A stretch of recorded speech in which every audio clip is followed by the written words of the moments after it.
ব্রাহ্মণবাড়িয়ায় শাহাদাত হোসেন শুভনের আনারস মার্কার সমর্থনে জনসভা অনুষ্ঠিত হয়েছে।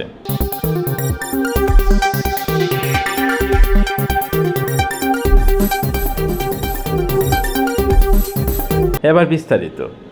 ব্রাহ্মণবাড়িয়া শাহাদাত হোসেন শুভনের আনারস মার্কার সমর্থনে জনসভা অনুষ্ঠিত হয়েছে।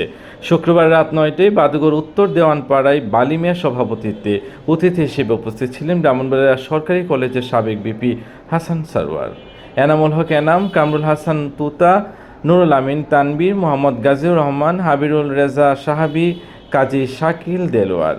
এলাকার গণ্যমান্য ব্যক্তিদের মধ্যে উপস্থিত ছিলেন ইমতিয়াজ আহমেদ বাবুল, আবু সাইদ সর্দার, মোহাম্মদ হাজি টিনু মিয়া সর্দার, হাজী মোহাম্মদ মহসিন, মোহাম্মদ সাদন সর্দার, মোহাম্মদ মুসলিম সর্দার, মোহাম্মদ কাজী আনোয়ার সর্দার, বিশিষ্ট সমাজসেবক মোহাম্মদ শাহিন মিয়া।